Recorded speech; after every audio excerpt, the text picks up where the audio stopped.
सभी का स्वागत करते हैं। आज फिर से एक नए विषय के साथ और एक नए पुनरुत्थित करने वाले हमारे विषय के साथ हम आपके सामने उपस्थित हुए हैं। और मुझे विश्वास है कि आज पवित्र आत्मा के द्वारा जो विषय जो हमारे मन के प्रश्न है उनको छू लेने वाला, या दूसरी भाषा में हम कहें तो उनका उत्तर देने वाला आज की ये स्टडी रहेगी। और इसीलिए मैं आपसे ये गुजारिश करूंगा कि अंत तक बने रहें, क्योंकि अंत भला तो सब भला, अंत भला तो सब भला।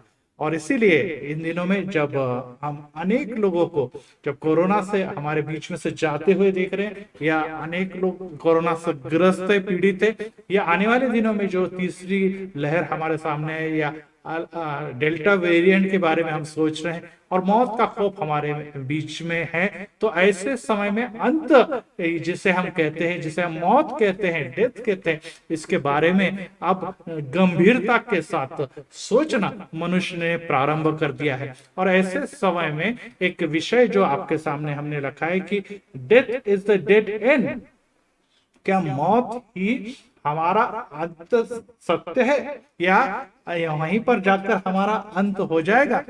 और इसीलिए आज ये विषय के बारे में हमने सोचना, और वो भी गंभीरता के साथ सोचना, न सिर्फ सोचना बल्कि पवित्र शास्त्र और बाइबल जो है था और हमेशा रहेगा, उसके वचन जो मनुष्य को जीवन में और जीवन के पश्चात के जीवन में भी उपयोगी है और ले जाने वाले हैं, जो जीवित परमेश्वर ने हमारे लिए रख छोड़े हैं, वे हमें क्या कहते हैं, यही जो सत्य है वो हमेशा सत्य बना रहेगा। इस स्वीकार करके, विश्वास करके आइए हम इस विषय की ओर आगे बढ़ें। और इसके लिए उत्पत्ति में हम जाएंगे, और उसका अध्याय 3 और वचन 17 से लेके 19 तक मैं आपके लिए पढ़ूंगा। और वो विषय इस प्रकार से है कि आदम और हवा जिन्होंने प्रभु की या परमेश्वर की आज्ञा का भंग किया, आज्ञा को तोड़ दिया और उसके विरोध में जाते हैं, और ऐसे अवस्था में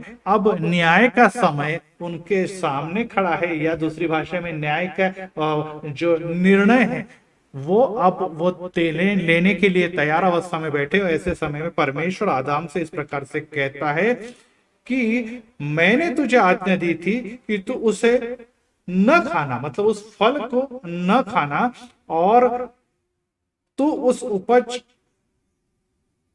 न खाना, और उसको तूने खाया इसलिए भूमि तेरे कारण शापित है। देखिए, अभी उसने उस फल को खाया जो परमेश्वर ने आज्ञा दी थी कि उसे न खाना, और उसके द्वारा आपकी आंखें खुल जाएगी या आपके जीवन में मौत आ जाएगी। लेकिन उसने उसे खाया, शैतान ने उसे भरमाया, उसकी पत्नी के बातों में वो फंसा, और दोनों ने मिलकर आज्ञा का भंग किया, और परिणाम ये आया कि निर्णय अब उसे, या हम कहेंगे कि दंड के लिए उसे सामने जाना पड़ रहा है। और तूने उसे खाया इसलिए भूमि तेरे कारण शापित है। देखिए, भूमि अब थी जो जिस पर वो रह रहा था, जिस पे यहाँ पर हम देखें कि एडन बाग भी बना हुआ है, और उस भूमि को शापित होना पड़ा। उसके बारे में हम विस्तार से आगे देखेंगे।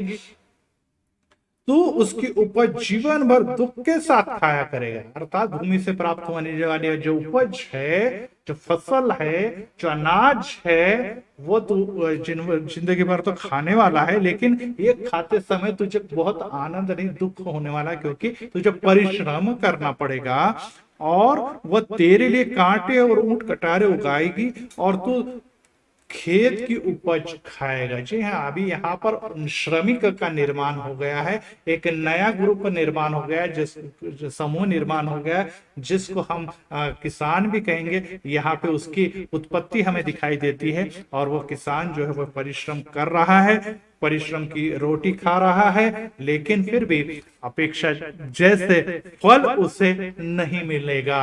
और यही बात हम इन दिनों में भी देख रहे हैं कि बारिश जो शुरू हो गई थी वो अपना समय ले रही है। बारिश की अनिश्चितता, पानी की अनिश्चितता, और इसके कारण जो अपेक्षित फल है किसानों को प्राप्त नहीं हो रहा है। और इन दिनों में हम देख रहे हैं कि किसान और किसान के द्वारा दिए जाने वाला कार्य जो है या फसलें हैं, उसके कारण किसान ही संपूर्ण विश्व चिंता में है, क्योंकि चाहिए वैसी उपज खेतों से हमें प्राप्त नहीं हो रही है। परिणाम क्या है? परिणाम ये कि अनेक किसान बेचैन है, परेशान है, फ्रस्ट्रेट है और चिंताग्रस्त होने के साथ साथ वो मौत को अपना रहे हैं। और ये सत्य है। और ये शुरुआत कहां से अगर हुई है तो यहां से परमेश्वर का दिया हुआ शाप वहां से अब तक कार्य कर रहा है।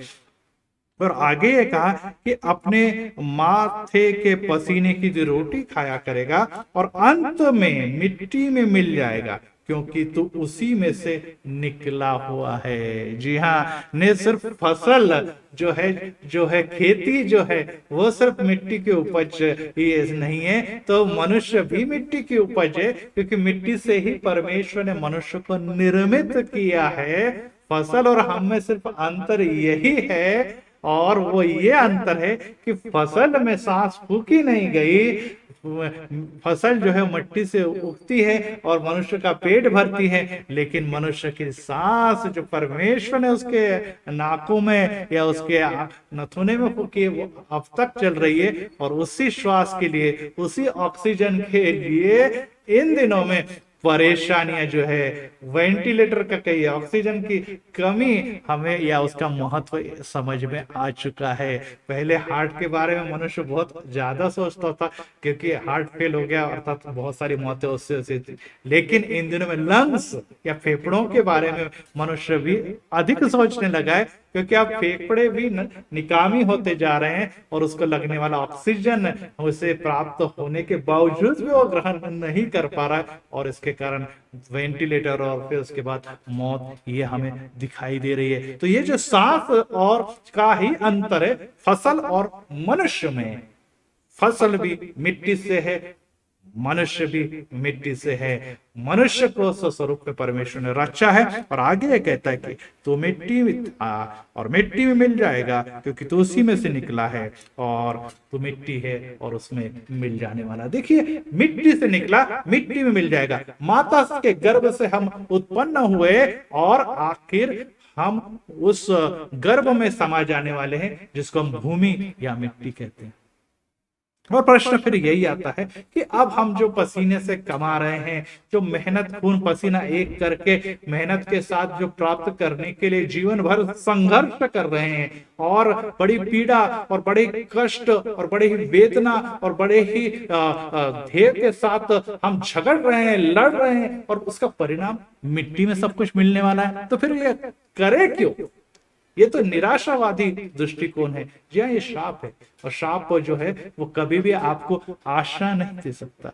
शाप जो है वो कभी भी आपको तरक्की पे नहीं ले जा सकता। शाप हमेशा हमें मिट्टी में या कहेंगे हम लोग मृत्यु की तरफ, नाश की तरफ लेकर जाता है।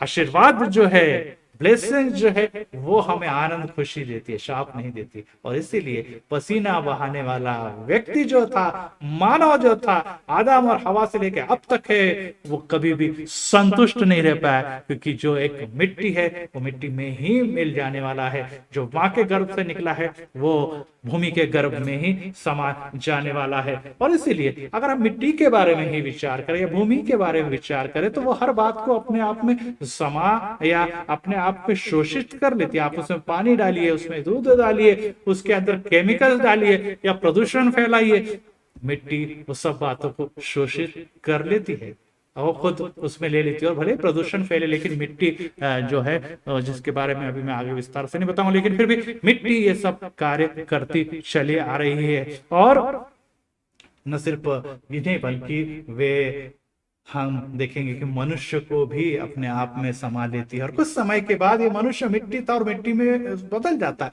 लेकिन हमारा गर्व, हमारा घमंड, हमारे परिश्रम, हमारी मेहनत का क्या? भाई और बहनों, आप जानते हैं कि इस मिट्टी के अंदर, इस भूमि के अंदर कितने ही नगर समा गए, कितने बड़े बड़े डायनासोर जैसे प्राणी समा गए, जो अब पूरी तरह से लुप्त हो गए हैं। कितने ही डायनेस्टी या कितने ही साम्राज्य हैं जो उसके अंदर दब गए और अभी उत्खनन के बाद प्राप्त हुए। ये सब एक दिन मिट्टी थी, मिट्टी में मिल जाने वाला, क्योंकि ये सब है क्या, ये सब भौतिक बातें हैं, ये सब सृष्टि की बातें, ये सब दुनियादारी की बातें हैं, और ये इस दुनियादारी की मिट्टी में ही समा जाने वाली है। तो आप फिर मनुष्य को बची तो आशा बची क्या? अब सब मिट्टी में ही मिल जाने वाला है, तो फिर इस दुनिया में मनुष्य श्रम करे तो क्यों करे? मनुष्य का श्रम करे तो किस लिए श्रम करे? ऐसी कौन सी बातें हैं जो मिट्टी में नहीं मिलेगी? ऐसी कौन सी बातें हैं जो अनुपयोगी ठहरने वाली है, या कौन सी बातें हैं वो उपयोगी ठहरने वाली है? जी हाँ, इस दुनिया में रहते हुए दुनियादारी की बातें, भौतिक बातें, सृष्टि की बातें प्राप्त करने वाली हर बातें, वो चाहे पद है, वो पैसा है, वो चाहे धन है, वो चाहे समृद्धि है, या हम कहेंगे कि वो सभी ऐशो आराम है, ये सब दुनियादारी की भौतिक बातें जो मिट्टी में मिल जाने वाली हमारे शरीर के जैसे।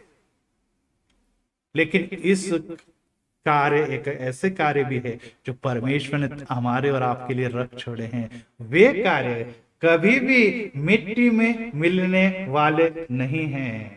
वे कार्य हमें आनंद और खुशी देने वाले हैं।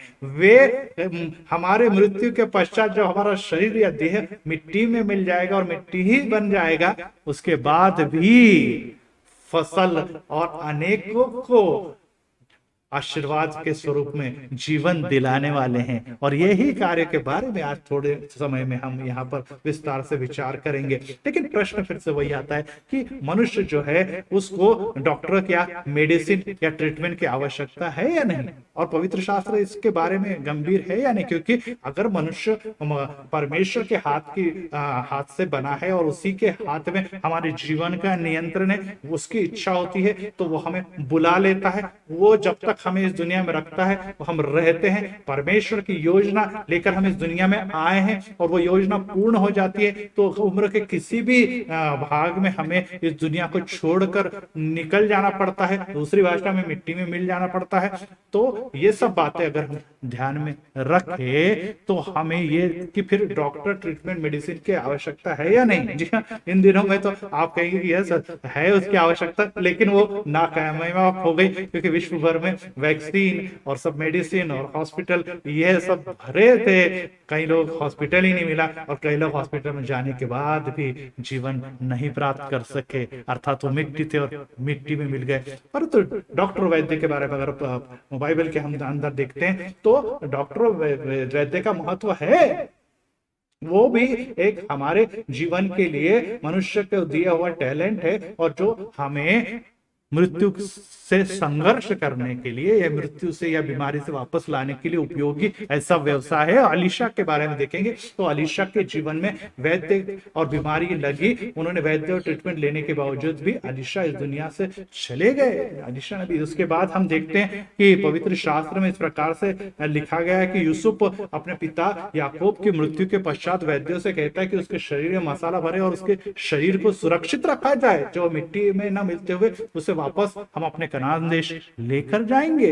अर्थात वहां भी वैद्य हमें दिखाई देते हैं, मृत्यु के पश्चात भी वैद्य दिखाई देते, मृत्यु के पहले भी वैद्य दिखाई देते। हिजकिय्याह राजा जो है वो रोता है और वो प्रभु से कामना करता है कि मेरे धार्मिक और मेरे जीवन को आप एक बार फिर से परखिए और मेरे गुनाहों को क्षमा कीजिए, मेरे जीवन को बढ़ा दीजिए। परमेश्वर उसकी आयु को 15 वर्ष बढ़ा दिया और एक टिकिया दी, उसने अपने गले को बांधी और उस कैंसर युक्त गांठ से उसे मुक्ति मिली।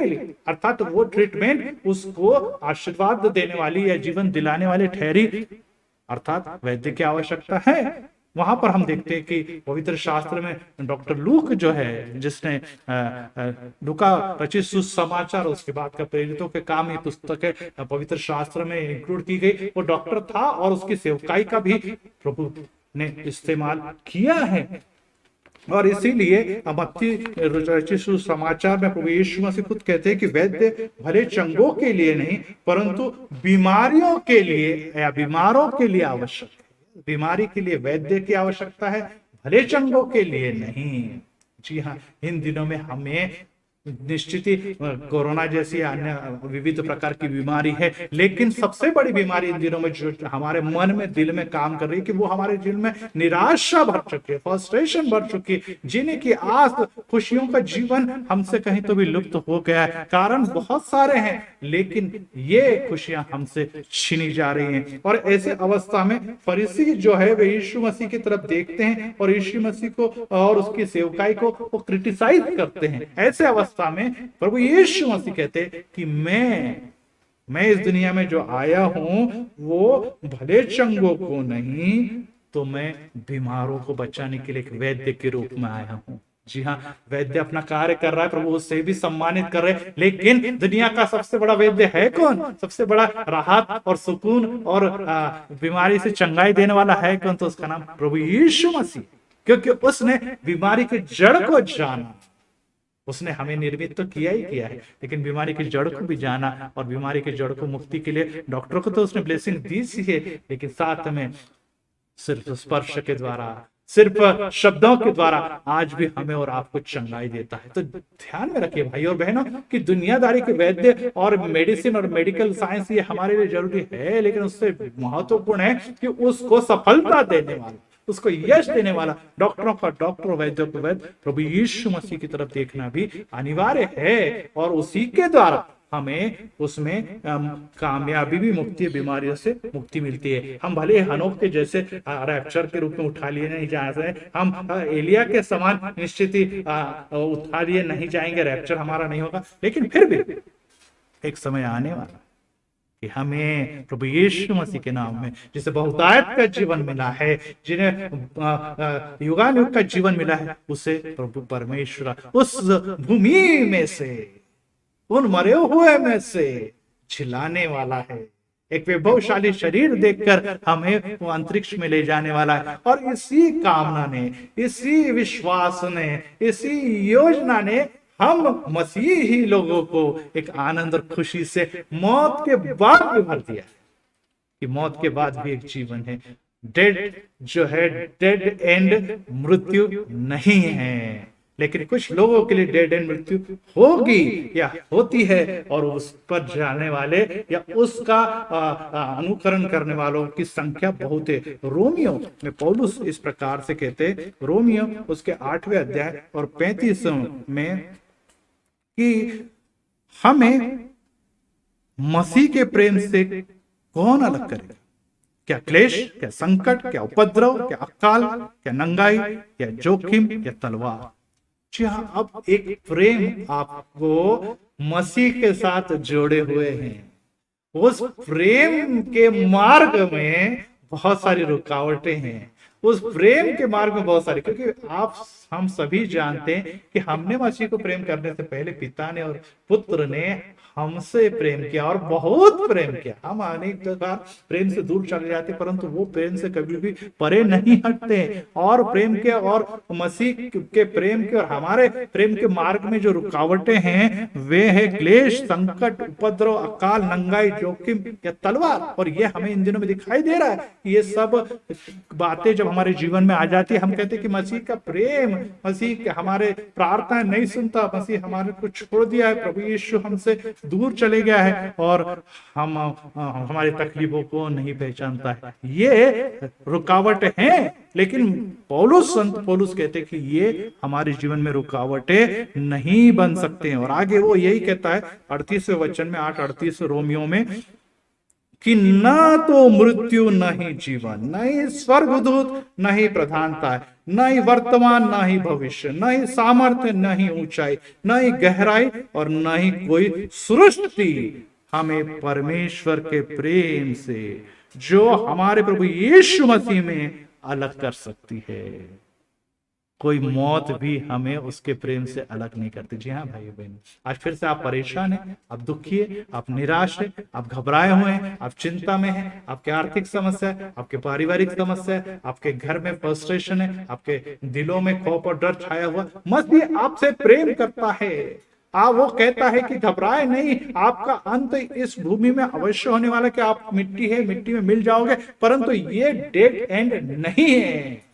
यहाँ पर ये सब परेशानियां, इन बातों से मुक्ति मिल जाएगी, परंतु इसका अर्थ ये नहीं है कि हम अभी इसी समय तकलीफों में, दुखों में रोते हुए, शोक करते हुए, अविश्वास में जाके खुद को मिट्टी में खुद ही ढकेल दे, कब्रों में खुद ही को ढकेल दे।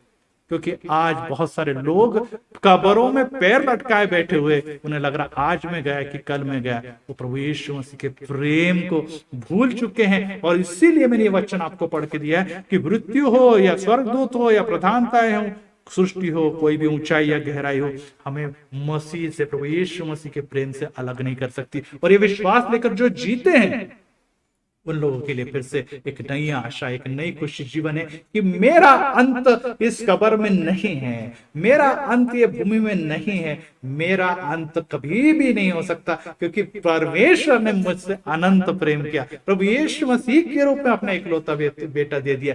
तो मैं इससे परे एक जीवन प्राप्त कर चुका हूं, जिसकी राह मुझे देखनी है, जो जल्द ही मसीह के आने के साथ, रैप्चर के साथ मुझे प्राप्त होने वाला है। और इसीलिए संत पौलुस कहता है कि मुझे डरने की आवश्यकता नहीं है। परंतु कई बार ऐसा हो जाता है कि हम लोग डर और खौफ के कारण अनेक बीमारियों से जकड़े जाते हैं।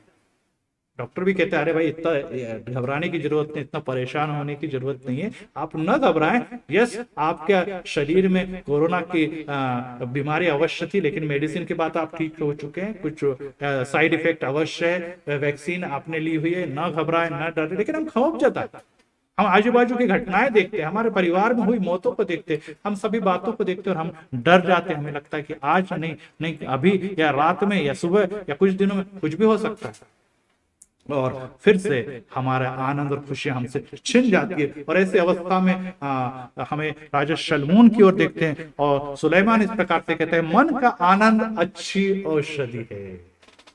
मन का आनंद हो जाए, मेडिसिन अगर आपको लेनी है तो मन का आनंद बनाए रखिए। जब पिछले दिनों में मैं भी कोरोना से ग्रस्त था, मेरा पूरा परिवार कोरोना से ग्रस्त था, न सिर्फ कोरोना से ग्रस्त था बल्कि मेरी पत्नी जो थी वो 50 साल की उम्र में प्रभु के पास चली गई। अप्रैल माह में मेरी माता भी प्रभु के पास चली गई। और ऐसे अवस्था में मैं भी इन सब परेशानी से घिर गया और परेशानी से चले गया। फिर भी अनेक कार्य सेवकाएं मैंने निरंतर जारी रखी और जो आप तक पहुंच रही है। आज फिर से मैं आपको ये बताना चाहता हूँ कि मैं उस समय में यही विचार कर रहा था कि अगर मैंने मन का आनंद जो है, जो प्रभु यीशु मसीह में, अगर उसे खो दिया तो मेरी जो ये औषधि मुझ पे काम करने वाली नहीं। जी हाँ, आपको रिकवर होना है, आपको बाहर आना है, तो आपको विश्वास रखना पड़ेगा। आपको दुख दर्द को एक तरफ रख कर जीवन की आशा जो प्रभु यीशु में है वो बनाए रखनी पड़ेगी। और ऐसे अवस्था में आपका मन खुश और आनंदित अगर बना रहे तो मैं कहता हूं कि इससे बेहतर कोई भी बीमारी नहीं, कोई भी रेमडेसिविर नहीं है, या कोई भी अच्छा वेंटिलेटर नहीं है। और ये आप बनाए रखिए। परंतु ये हम खो चुके, परंतु मन टूटने से क्या होता है? हड्डियां सूख जाती है। सुलेमान राजा कहते हैं कि हड्डियां सूख जाती है। जी हाँ, इन दिनों में अनेकों को बॉडी पेन, क्योंकि सभी प्रकार के पेन, क्योंकि उनकी आशा जो है, उनका जो दुनिया में विश्वास था कि मेरी पत्नी, मेरा घर, मेरा धन, मेरी नौकरी, मेरी जायदाद, या कहिए कि मेरा स्टेटस मुझसे छिन चुका है। और ऐसे अवस्था में अब मैं क्या जीकर क्या करूंगा? और ऐसे दुख, ऐसी निराशा, ऐसे फ्रस्ट्रेशन उनकी हड्डियों को गला रही है, उनकी हड्डियों को सुखा रही है। और इसीलिए भाई और बहनों, फिर से एक बार आपको मैं ये कहना चाहता हूं कि हमें इस पर विश्वास रखना है, क्योंकि मसीह जीवन में जितने भी हम कार्य कर रहे हैं वो सिर्फ मृत्यु पे जाकर समाप्त नहीं होता है। और इसीलिए प्रभु यीशु मसीह अपने वचन में कहते हैं, पुनरुत्थान और जीवन मैं ही हूं, जो मेरे पीछे चलता है वो मरकर भी न मरे। मार्था मारिया, आप विश्वास रखते हैं कि पुनरुत्थान और जीवन मैं ही हूं? आज फिर से हम जान ले कि जीवन तो प्रभु यीशु में है, लेकिन मौत भी प्रभु यीशु में होती है। तो हमें जो जीवन ऑलरेडी प्रभु ने दिया है, वो जीवन हमें, मौत के पश्चात का जीवन हमें प्राप्त होने वाला है। और हम कहेंगे कि नहीं है, हमें वो विश्वास नहीं है, तो है यीशु मसीह कहता है कि मैं जाता हूं और एक आत्मा आप में रख छोड़ूंगा और वह पवित्र आत्मा आपको शक्ति देगा, सामर्थ्य देगा। आप मांगिए। प्रभु जी डर है, खौफ है और मैं निराश हूं, मैं बाइबल नहीं पढ़ पाता हूँ, वचन नहीं पढ़ पाता हूँ, आपके वचनों में विश्वास नहीं रख पाता हूँ, मुझे बार बार खौफ, मेरे सपने और मेरे नींद और मेरे सब जो ख्वाब वो सभी उध्वस्त हो चुके हैं, मेरे सामने कोई विजन दे नहीं रहा। पवित्र आत्मा आपको बल देगा, शक्ति देगा। वचन में बनी रहिए, प्रार्थना करते रहिए, न डरिए, क्योंकि पुनरुत्थान और जीवन देने वाला प्रभु यीशु मसीह आपके साथ है। परंतु भाई और बहनों, ये भी मैं कहना चाहता हूं कि ऐसी अवस्था में हमें प्रार्थना करने के साथ साथ हमारे लिए प्रभु यीशु मसीह ने इस दुनिया में रख छोड़ा है, उसकी मदद लेना भी जरूरी है। और वो है मंडली, वो है कलीसिया। और वो कलीसिया से इन दिनों में जरूर हम दूर हो चुके, लेकिन कलीसिया का महत्व समाप्त नहीं हुआ है। और इसीलिए इसमें हम जब याकूब इसके 5वें अध्याय में जाकर पहुंचते हैं तो वहां पर कहा जाता है कि तुम में से कोई रोगी है तो कलीसिया के प्राचीन को बुलाइए, एल्डर्स को बुलाना है, विश्वासियों को बुलाना है। हम परेशान हैं, हमसे बात बन नहीं रही है, हमसे समस्या सुलझ नहीं रही, गुत्थी खुल नहीं रही है। बुलाइए एल्डर्स को, बुलाइए विश्वासी भाई और बहनों को, बुलाइए पास्टर को, बुलाइए आपके ब्रदर सिस्टर्स को। वो आपके लिए आएंगे, प्रभु के नाम से वो तेल मक्खर आपके लिए प्रार्थना करेंगे। और प्रार्थना के द्वारा होने क्या वाला है? विश्वास की प्रार्थना से रोगी बच जाएगा। यस, आज आप मानसिक बीमार है, आप शारीरिक बीमार है, आप कोरोना से बीमार है, घर में कोई भी बीमारी है, कोई भी समस्या, प्रार्थना तेल लगाकर अभिषेक की गई प्रार्थना उस रोगी को बचाएगी, क्योंकि वो बचाने उसका जो विश्वास है, उस भाई का विश्वास, उस बहन का विश्वास है, वो विश्वास तो जीवित तो परमेश्वर पर है जो मरे हुए को भी जीवन दे देता है। और वो विश्वास आपके जीवन में विश्वास जागृत कर देगा और उस समस्या से आपको बाहर निकालेगा। दूसरी बात है, प्रभु उसे उठाकर खड़ा करेगा। यस, जो हड्डियां हमारी सूख चुकी थी, जो अविश्वास के कारण, मन टूटने के कारण, परेशानियों के कारण हड्डियां सूख चुकी थी, हम पूरी तरह से सो गए हैं, हम पूरी तरह से लड़खड़ा गए हैं, हमारे में कमजोरी है, हमें उठने की ताकत नहीं रही, मानसिक भी नहीं, शारीरिक भी नहीं। ऐसे अवस्था में सूखी हुई हड्डियों के लिए कार्य करने वाला आनंदित मन ये प्रार्थना के द्वारा हो जाएगा। और यहाँ पर याकूब इस प्रकार से कहता है कि प्रभु उसे उठकर खड़ा करेगा, यदि पाप भी किए हो तो उसकी भी उन्हें क्षमा की जाएगी। जी हाँ, आप आईसीयू में, आप आईसीयू में आप बोल नहीं पा रहे, आप पापों के प्रायश्चित नहीं करने नहीं कर पा रहे, आप क्षमा नहीं मांग पा रहे, आपके लिए की गई ये प्रार्थना है, आपके पापों को, आपके शापों को क्षमा करने के लिए की गई ये प्रार्थना है। इंटरसेशन की जो प्रार्थनाएं जो है वो आपके लिए पापों की क्षमा भी खींच लाएगी और आपको फिर से उस आईसीयू से, उस सोए हुए अवस्था से, उस खोई हुई अवस्था से वापस जिंदगी में ले आएगी, जिससे कि आपको अवसर प्राप्त होगा कि फिर से आप घुटनों पर प्रायश्चित करके प्रभु से क्षमा मांगकर फिर से एक नया जीवन प्राप्त करे। तो इसीलिए भाई और बहनों, ये घटक जो है, जो मंडली में बना है, कलीसिया में बना है, इस पर भी विश्वास रखिए। प्रभु यीशु मसीह कहता है कि यस, आपसे मलेशिया दूर हो गई, आज आप ऑनलाइन ज्वाइन है, आज चर्च में नहीं जा पा रहे, आप पास्टर के पास नहीं, आज ब्रदर और सिस्टर आपके लिए प्रार्थना नहीं कर रहे, लेकिन ध्यान में रहे, ऑनलाइन प्रार्थना प्रभु सुन रहा है।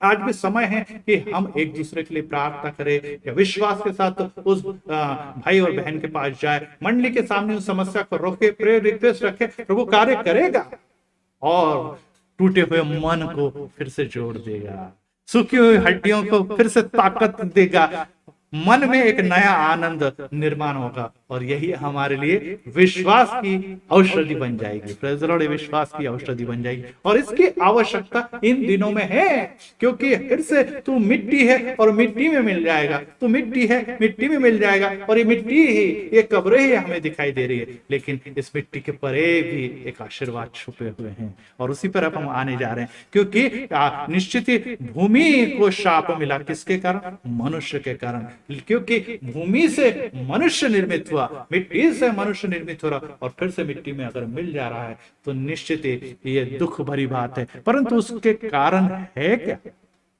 और उसका कारण सिर्फ एक ही है और वो है मैंने और खुद के लिए। यस, इन दिनों में हम लोगों ने बहुत स्वार्थी जीवन जी लिया। मुझे मिलना चाहिए, मेरे परिवार को मिलना चाहिए, मेरे बाल बच्चों का होना चाहिए, मुझे ये बातें मिलनी चाहिए, मुझे वो बातें मिलनी है, मुझे जिसकी आवश्यकता, मुझे ये करना है, मुझे ये चाहना है, मुझे ये प्राप्त करना है, मैं इसके लिए लड़ूंगा, मैं उसके लिए। लेकिन सब बातें मुझे परिवार को, मेरे घर को मिलते रहे, मेरे स्वार्थ के लिए, मेरी भलाई के लिए, मेरे नाम के लिए, मेरे पद के लिए, ये सब बातें मुझसे जुड़ती रहे। यही अपेक्षा लेकर जीवन जीने वाले लोग जो है ये स्वार्थी जीवन जी रहे हैं, मतलबी जीवन जी रहे हैं, और यही मनुष्य को भौतिक और सृष्टि और दुनियादारी के साथ जोड़ती है। और फिर से मैं आपको बता देना चाहता हूं कि मैं और भौतिक बातों से जुड़ी हुई, दुनियादारी से जुड़ी हुई हर बातें मिट्टी है और मिट्टी में मिल जाने वाली है। आप अपनी कुर्सी, आप अपना पद, आप अपनी नौकरी, आप अपना कोई भी सम्मान या अवार्ड या ट्रॉफी उस स्वर्ग में नहीं ले जा सकते भाइयों बहनों। वो सब इस जीवन के साथ समाप्त हो जाने वाली है। टिकेगा क्या? जो मैंने शुरू में बताया कि प्रभु के लिए जो कार्य करते, प्रभु की योजनाओं को लेकर चलते, वो एक दिन मिट्टी में अवश्य मिल जाएगा, परंतु उसके लिए ट्रॉफी अवार्ड प्रभु यीशु मसीह देने वाला है, और उसके कार्यों के द्वारा अनेकों को ट्रॉफी अवार्ड मिलने वाले, ये भी ध्यान में रखें। परंतु किसकी सेवकाई, किसकी सेवा? प्रभु यीशु मसीह की सेवाई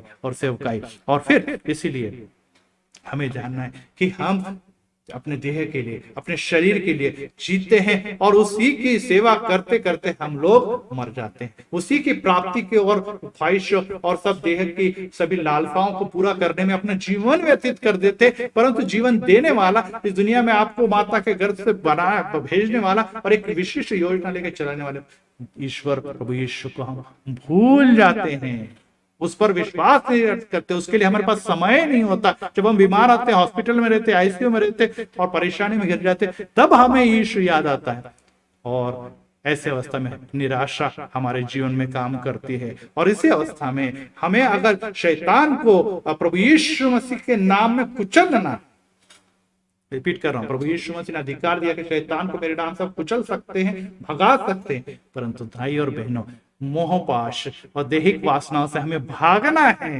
क्योंकि वो हमारे शरीर को काबिज कर लेती है। जिस प्रकार से यूसुफ भागता है उस पर घर में से, क्योंकि उसे मालूम है कि अगर मैं ना भागूंगा तो उस दैहिक वासना में फंस जाऊं।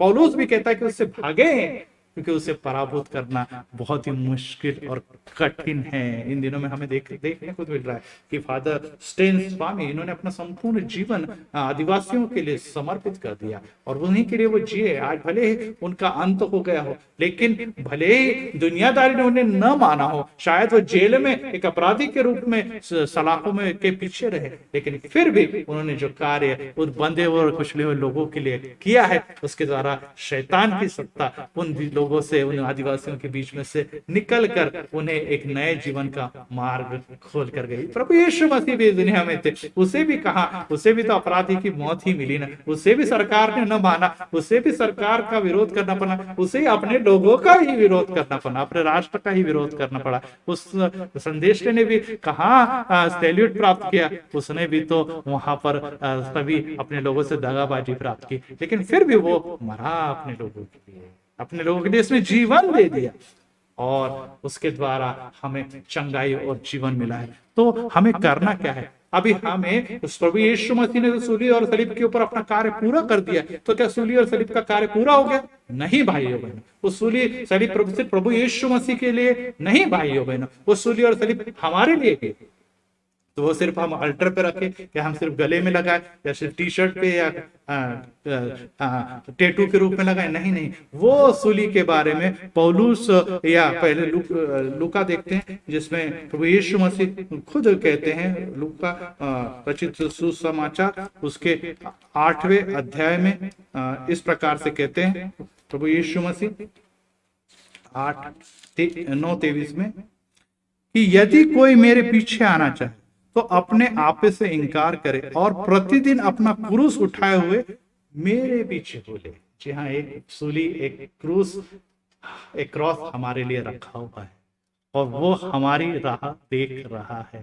प्रभु यीशु मसीह ने सब कुछ समर्पित कर दिया किस लिए? वो सूली पर जाने के लिए। वो सूली पर क्या था? लोगों की मुक्ति थी, लोगों की उद्धार था, लोगों को जीवन था और लोगों को चंगाई थी। आज हमें ये समर्पण करना है, हमारी देहिकता से, हमारी वासनाओं से, मेरे स्वत्व से। और अगर हम ये कर पाए तो ही हम लोग सूली पर, जैसे प्रभु यीशु मसीह ने कहा कि सूली पर टांगे हुए लोग के समान बन जाएंगे, जो जग की वासनाओं में, कृष्ण के हाथ और पैर और ये सभी बंधे हुए, वो हाथों से, दुनियादारी से खुद के लिए कुछ नहीं कर सकते, सिर्फ प्रार्थना कर सकते। और वो जैसे प्रभु यीशु मसीह ने अन्य लोगों के लिए प्रार्थना की, वो भी अन्य लोगों के लिए प्रार्थना करेंगे। और अपना संपूर्ण जीवन, जैसे स्वामी स्टेन के बारे में बताया गया है या हमारे बहुत सारे सेवकों के बारे में, संतों के बारे में बताया, वैसे ही हमें आज फिर से प्रेरित कर रहे हैं कि हमें भी अपना जीवन सूली पर अपने आप का त्याग करके, अपने आप का इनकार करके प्रभु यीशु मसीह के समान सूली लेकर उसके पीछे ही चलना है। परंतु होता क्या है?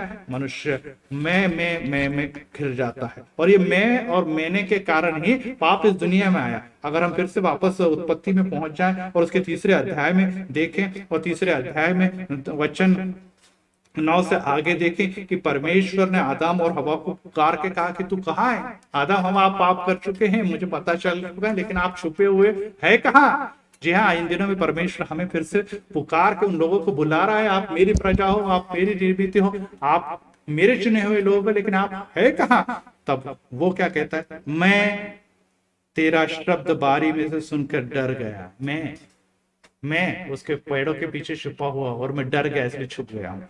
मैं नंगा था इसलिए छिप गया। देखिए अभी एक्सप्लेनेशन चलो, मैं नंगा हूँ इसलिए छिप गया हूँ, मैं कोई पापी नहीं हूँ, मैं कोई खेल नहीं खेल रहा हूँ। उसने कहा, किसने तुझे बताया कि तू नंगा है? जिस वृक्ष का फल खाने के लिए मैंने तुझे मना किया था, क्या तूने उसका फल खाया है? आदम ने कहा, जिस स्त्री को तूने मेरे संग रहने को दिया, मेरे संग रहने को, स्त्री जिसका नाम हव्वा है, उसी ने इस वृक्ष का फल मुझे दिया, मुझे दिया। देखिए खुद का विचार, खुद के स्वार्थ, लेकिन फंसा किसको रहा है? यह स्त्री को नाम दे रहा है। और मैंने उसे खाया, मैंने। तब परमेश्वर ने कहा कि तूने यह क्या किया? स्त्री ने कहा, सर्प ने मुझे बहका दिया, तब मैंने इसे खाया है। स्त्री भी मैं पापी नहीं हूं, आदम पापी है, मैं पापी नहीं हूं, हवा पापी है, मैं पापी नहीं हूं, हालात ने मुझे पापी बना दिया, मैं गुनहगार नहीं हूं, परिस्थिति ने मुझे गुनहगार बना दिया। हम दूसरों पर ढकेल नहीं सकते हैं, क्योंकि मिट्टी हम है और हम मिट्टी में मिलने वाले हैं, और मिट्टी से साथ ही हमारे जीवन और आत्मा दोनों का नाश हो जाए, उससे पहले इस मैं से छूटना, मैंने से छूटना जरूरी है। हम शैतान पर सब कुछ ढकेल के नहीं भाग सकते कि शैतान ने मुझे फल दिया इसलिए नहीं। भाइयों बहनों, शैतान या भूमि या हालात या व्यक्ति, इसके ऊपर हम दोष नहीं लगा सकते, क्योंकि परमेश्वर ने हमें बुद्धि दी हुई, और हम जानते हैं कि परमेश्वर के आज्ञा का भंग मतलब पाप और अधर्म है, और पाप और अधर्मों का प्रतिफल जो है वो मृत्यु और मृत्यु और मृत्यु ही है। प्रभु यीशु मसीह का आगमन करीब है। ऐसे अवस्था में एक वधू के रूप में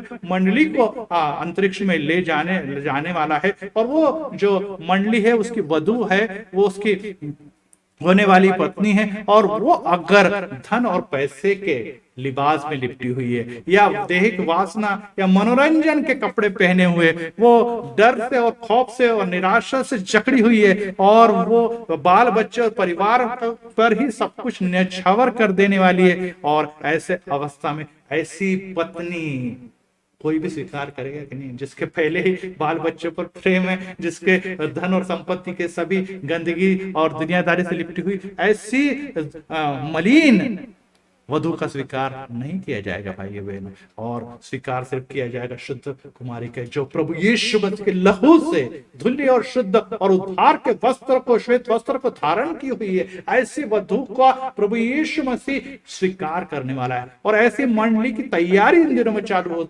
हो रही है। ऐसे अवस्था में इस मलिन वस्त्र को, इस अशुद्धता को, इस देहिकता को, इस परिवार और सभी प्रकार की भौतिक और सृष्टिवादी बातों को छोड़ना जरूरी है, जो हमें सिर्फ खौफ, सिर्फ डर, सिर्फ निराशा और एक दिन मिट्टी में मिला देती है। क्योंकि ये मिट्टी के पश्चात हमें एक जीवन है जो सार्वकालिक जीवन है, जो प्रभु के साथ आनंद देने वाला है। परंतु एक मौत के बाद और एक दूसरी मौत है जो नरक में हमारी राह देख रही है। क्या हम उसकी ओर तो नहीं बढ़ रहे? जी हाँ, डेथ जो है, death is the dead end. जी हाँ, डेड एंड जो है, जीवन का तो एंड हो सकता है, शरीर का तो एंड हो सकता है, लेकिन आत्मा का एंड नहीं है। शरीर का एंड तो है। मेरी पत्नी थी, तो जब मैं आपको वाकया बताना चाहूंगा, वो हमेशा कहा करती थी, अरे हम जब बूढ़े हो जाएंगे तो, या हम कुछ सालों के बाद यूरोप टूर पे जाएंगे, यूके टूर पे जाएंगे, विश्व को के पर्यटन के लिए जाएंगे, हम ये काम करेंगे वृद्धस्थान। लेकिन वो नहीं रहे।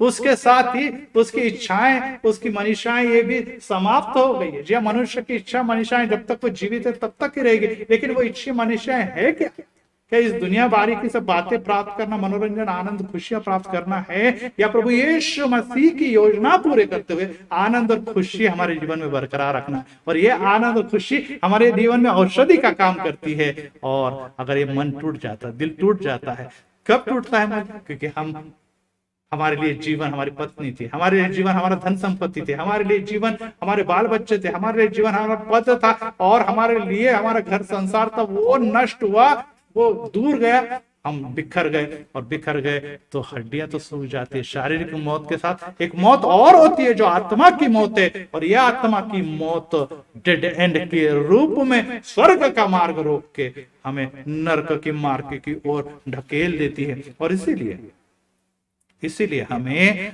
ध्यान में रखना है कि जैसे रेलवे की दो पटरियां होती है, एक पटरी और दूसरी पटरी, पटरियां कभी भी आपस में नहीं मिलती।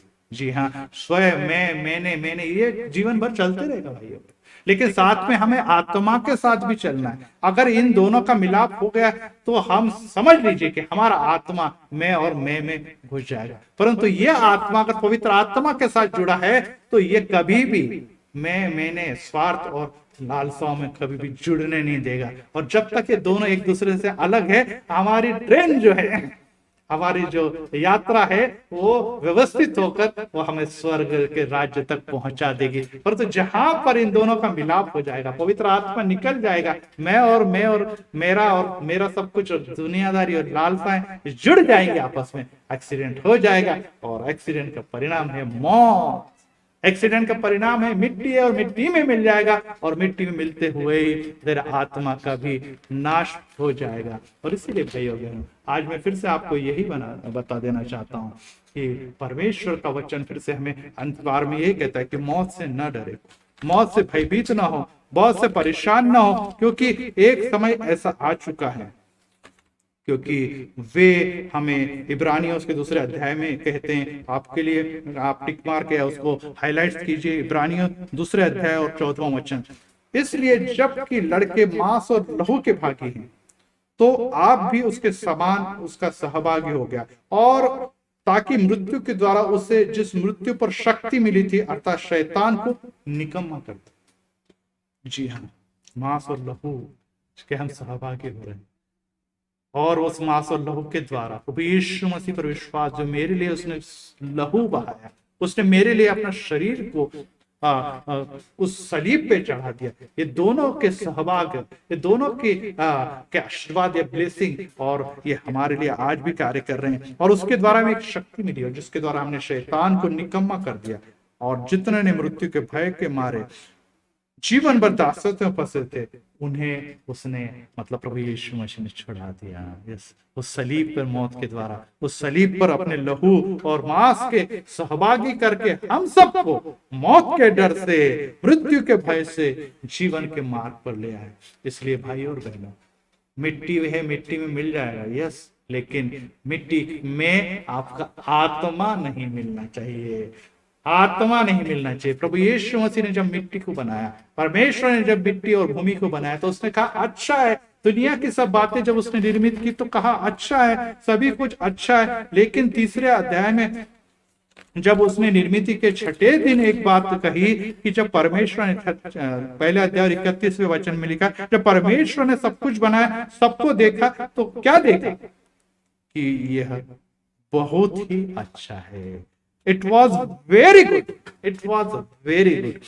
क्यों? क्योंकि सब कुछ में अब मनुष्य भी था। छठे दिन मनुष्य के साथ पहला दिन में परमेश्वर ने कहा कि अच्छा है, दूसरे दिन भी सब निर्मित थी, अच्छा है, तीसरे दिन भी अच्छा है, चौथे दिन भी अच्छा, पांचवें दिन भी अच्छा, लेकिन छठे दिन जब मनुष्य उसमें आ गया तो उसने कहा बहुत अच्छा है, क्योंकि मनुष्य के लिए ही ये सब बातें निर्मित की है। जी हाँ, मिट्टी जो है या भूमि जो है या भूमि पर बसी हुई सब बातें मनुष्य आपके लिए ही बनाई है, और ये आपको मिलेगी, ये बहुत अच्छा है। परंतु इस निर्मित के लिए नहीं आपको जीना है, निर्माण करता जिसने ये बनाई है उसके लिए आपको जीवन जीना है। और अगर हम जीते हैं तो हमारा जीवन बहुत अच्छा है, और ऐसे बहुत अच्छे वाले जीवन को ही उस वाटिका में स्थान मिलने वाला है, उस सियोन देश में स्थान मिलने वाला है, उस नए यरूशलेम में जगह मिलने वाली। परंतु जिसके जीवन में कुछ भी अच्छा नहीं, जैसे आदम और हवा ने किया था कि भूमि को भी शाप दिलवाया, और अच्छा या बहुत अच्छा बनने वाले मनुष्य को भी मिट्टी और मिट्टी में मिला दिया है, वैसे हम भी एक दिन मिट्टी में मिल जाने वाले हैं। और हमारे आत्मा जो है, जो प्रभु की थी और प्रभु के पास जाना चाहिए थी, वो हमेशा के लिए उस नरक की यातना और वेदना में पहुंच जाएगी। इसलिए दुख करना है, तकलीफ करना है, रोना है, तो इसके लिए रो, और साथ में परमेश्वर की योजना को जान के उसके लिए कार्य करो। यस, कोरोना के कारण ये हमारे जीवन में शोक आया, कोरोना के कारण हम हंसना भूल गए, कोरोना के कारण हम जीवन का आनंद भूल गए, यह स्वाभाविक है। लेकिन शोक करने वाले धन्य, क्योंकि उनको शांति दी जाए। जी हाँ, कोरोना के कारण या प्रभु की सेवकाई करते समय आप दुख तकलीफ अगर भुगत रहे हैं और फिर भी प्रभु में ही बने हैं, तो धन्य है आप लोग, क्योंकि आपका सांत्वन किया जाएगा, आपको शांति दी जाएगी, क्योंकि शांति का अधिपति ऑलरेडी प्रभु यीशु मसीह इस दुनिया में आया, बल्कि आपके जीवन में भी आ जाएगा, क्योंकि शांति उसके द्वारा ही प्राप्त हो जाएगी। परंतु जो दुनिया की शांति, दुनिया का आनंद, दुनिया की मौज मजा ढूंढ रहे हैं, वे मिट्टी थे और मिट्टी में मिल जाने वाला है। आपको हंसना है, आप कहेंगे आपको तो हंसना है, हमें आनंद करना है, खुशियां करना है, आंसू नहीं बहाने। यस, एक समय आने वाला है कि आपके आंसू को पोंछ दिया जाएगा, आपकी बीमारियों को आपसे दूर कर दिया जाएगा, आनंद, खुशी और विजय आपको सेलिब्रेट करना है। लेकिन वो समय जल्द आने वाला है, जब प्रभु यीशु मसीह का आगमन होगा और ये सब बातें हम सबको मिलने वाला है। वचन मराठी में क्या है कि स्वतः सुकाळ तो देवाचा दुष्काळ। जी हाँ, अगर हम अपने जीवन में खुद मैं इसको ही अगर जपते रहे और इसी को लेकर हम एंजॉय करते रहे, तो प्रभु यीशु मसीह का हमारे जीवन में अकाल रहेगा, हमारे जीवन में अकाल रहेगा।